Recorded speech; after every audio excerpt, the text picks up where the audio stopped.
Hi everyone, welcome back to my YouTube channel. Langsung aja, hari ini aku mau bahas buku. Ini adalah buku psikolog. Judulnya Gestur, The Secret of Body Language and Facial Expression. Jadi buku ini itu mengenali seseorang dari gestur tubuh dan ekspresinya. Karya Daud Antonius. Dari covernya dia itu menggunakan soft cover. Setelah itu kertasnya tuh kertas yang kuning terus lembut, gak gampang sobek gitu loh.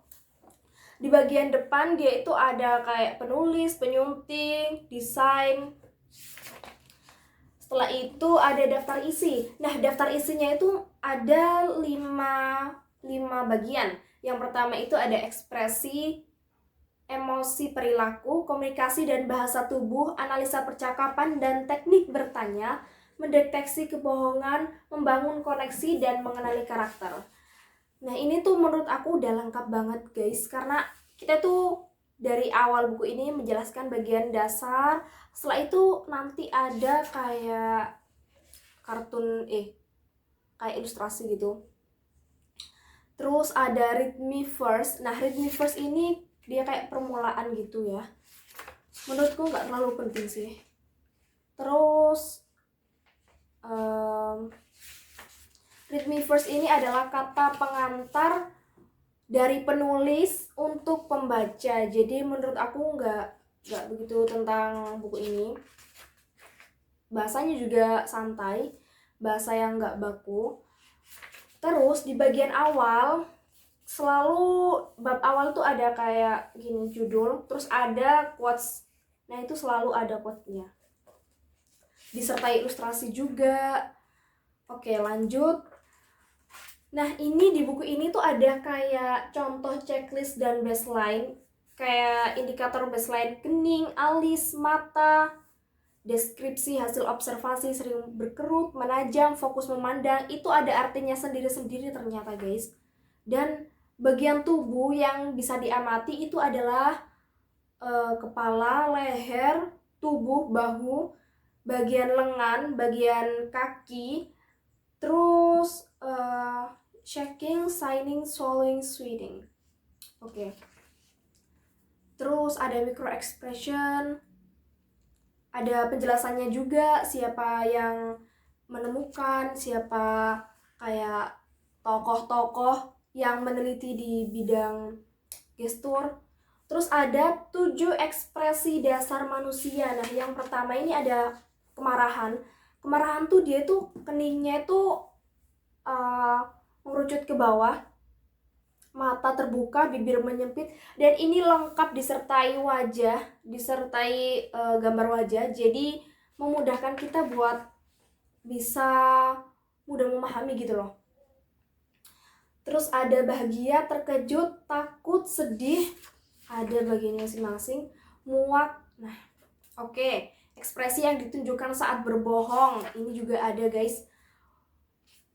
Perubahan ekspresi wajah, cara bernafas, perubahan fisik, kontak mata dan mulut, itu semua bisa diamati ternyata. Lalu lanjut, bahasa kepala, wajah, dan mulut. Nah, ini ada anggukan kepala. Jadi anggukan kepala tuh bisa kayak, itu bisa dibuat jadi bahasa gitu loh. Kayak intuisi. Makna anggukan, cepat lambatnya anggukan, posisi kepala. Nah, posisi kepala ini juga ada gambarnya. Oke. Dari kepala sudah. Terus aku mau lanjut di bagian tangan. Nah, ini tangan tuh kayak posisi telapak tangan yang terbuka, tertutup, yang menunjuk, menggenggam. Terus ada kayak yang gini loh. Kayak biasanya di rapat-rapat atau pertemuan apapun pasti ada seseorang yang tangannya tuh gini, kayak membuat menara di atas. Ada juga yang mengepalkan tangan yang diangkat. Itu banyak kita tahu ya. Nah, ini udah lengkap guys. Aku tuh sukanya tuh kalau ada ilustrasinya gini, jadi mudah ditangkap gitu loh. Posisi tangan banyak banget. Posisi kaki, ini juga kaki yang kayak posisi tangan menahan kaki, terus kaki yang menyilang atau kaki yang terbuka. Itu ada semua posisi tubuh lengkap dengan ilustrasinya juga. Lalu arah tubuh kayak orang mobil ini, itu kan kita pernah ngelihat yang orang di mobil kayak gini, berarti itu menunjukkan kepemilikannya. Baiklah, lanjut aku mau bahas tentang, nah ini, bahasa ruang dalam sosial. Ini kalian bisa lihat, zona intim, zona personal, zona sosial, dan zona publik. Ada masing-masingnya ternyata guys. Ternyata ini juga diamati. Lalu ada yang namanya mendeteksi pasangan yang berbohong. Jadi ini, buku ini lengkap dengan kebohongan juga. Mengapa seseorang itu berbohong dan apa yang membuat dia itu berbohong, ya sama aja. Kebohongan yang sering dilakukan pria, contohnya seperti ini, kamu tuh berbeda, atau kamu yang pertama. Nah, itu mungkin sebagian besar pria pernah mengatakan itu pada pasangannya. Dia teman biasa, dia cuma masa lalu. Aku lebih suka kamu yang natural tanpa make up. Tuh, sering banget di buku ini udah kayak casual, kayak umum gitu loh. Kebohongan yang sering dilakukan wanita, gak usah, terserah kamu aja, aku gak apa-apa.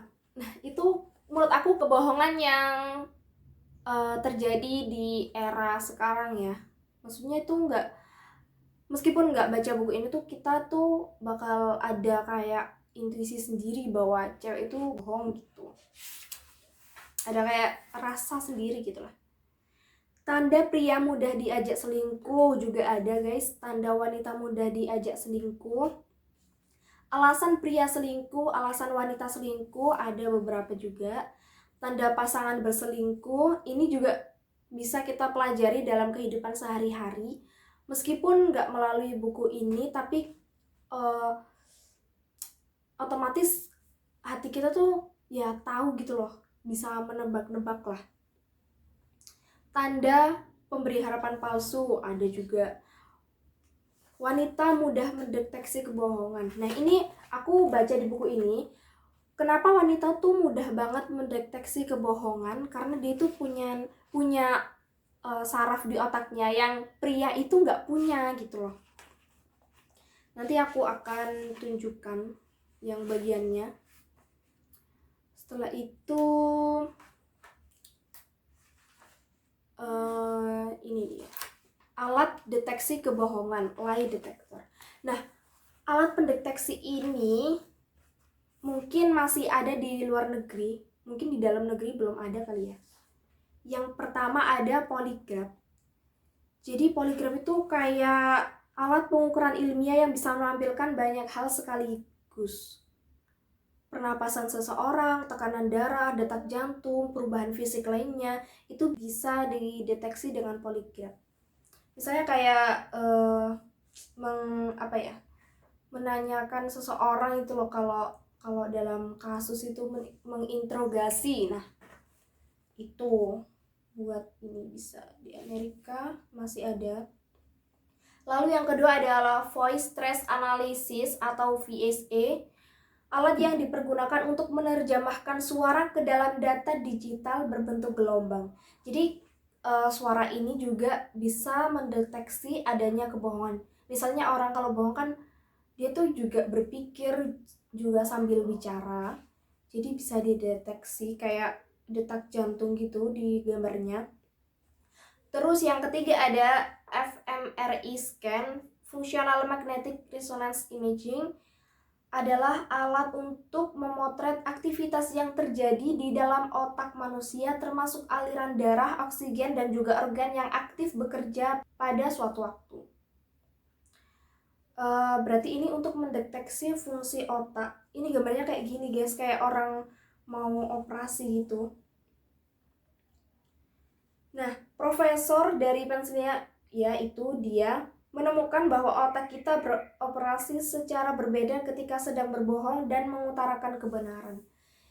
Jadi ya otak itu juga untuk mikir, juga kita dipaksa ngomong kan. Jadi ada perubahan. Nah, seperti ini guys gambar otaknya. Kalau di gambar seperti itu, tapi aku belum pernah lihat kalau di YouTube itu kayak gimana sih alatnya. Terus yang keempat ada Electrodermal Activity EDE, alat yang secara khusus mendeteksi perubahan pada kulit. Wah, ternyata kulit juga ada perubahannya. Jadi ini tuh bisa kondisi, misalnya kita tuh lagi gemeteran, terus lagi kayak nervous gitu loh, kan kayak bulu romanya tinggi-tinggi gitu. Nah, itu alat ini, kalau aku baca di buku ini sih. Terus yang kelima adalah thermal imaging, adalah sebuah alat yang secara khusus menyajikan gambar temperatur atau perubahan suhu.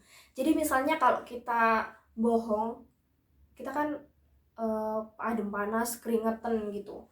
Nah, thermal imaging ini bisa mengetahui suhu tubuh kita tuh naik atau turun, tapi itu juga menyesuaikan sih. Maksudnya nggak begitu jeli dalam mendeteksi kebohongan. Bisa aja kalau suhu ruangannya lagi dingin atau suhu ruangannya lagi panas, itu juga akan mempengaruhi. Oke, di sini ada trik agar tidak mudah dibohongi. Lalu lanjut ke bagian akhir. Di sini ada extrovert dan introvert, guys. Nah, aku pernah baca di feed Instagram itu ada yang namanya ambivert tuh. Nah, kalau menurut buku ini ambivert itu nggak ada gitu loh. Jadi adanya tuh extrovert sama introvert aja. Dan introvert tuh nggak melulu soal orang yang pendiam, malu, terus pokoknya banyak minusnya gitu loh daripada extrovert. Banyak juga tes-tes yang dilakukan yang ada di Google itu kan tes extrovert dan introvert gitu loh. Nah, menurut aku kalau membedakan karakter orang ini extrovert atau introvert itu perlu kayak penelitian dulu, analisis dulu gitu loh. Jadi nggak langsung ada sembarang tes langsung ujung-ujungnya kayak introvert, kamu masuk ke extrovert, masuk ke introvert gitu. Jadi perlu penelitian, nggak sembarangan kita kayak mengenali karakter kita tuh bener-bener extrovert atau introvert. Ya mungkin agak belibet, tapi intinya tuh introvert dan extrovert nggak bisa dilakukan kayak tes biasa, harus ada pengujiannya gitu loh. Terus di bagian akhir ada daftar pustaka. Nah, daftar pustaka ini ada 2 lembar guys, banyak sekali. Oke, buku ini ada 206 halaman. Covernya juga enak. Di bagian belakang ini ada kayak sinopsis gitulah, permulaan, kayak abstraknya. Terus buku ini aku beli sejak tahun 2017. Ini aku beli harganya 99.900, jadi 100.000. Kalian bisa dapatkan ini di Shopee, banyak sekali, dan official store-nya itu adalah Psikolog ID ya guys. Selain dapat buku, kalian juga dapat tote bag. Kalau aku kemarin tuh dapat buku, tote bag, stiker Psikolog, terus juga dapat voucher. Tapi belum aku pakai sih, vouchernya itu udah kedaluarsa. Oke, buat kalian yang minat dengan buku ini silahkan beli, karena buku itu bermanfaat buat kapanpun sampai kamu tua, dia itu tetap awet. Jadi jangan eman-eman gitu loh kalau beli buku. Oke. Thank you for watching and see you on my next video.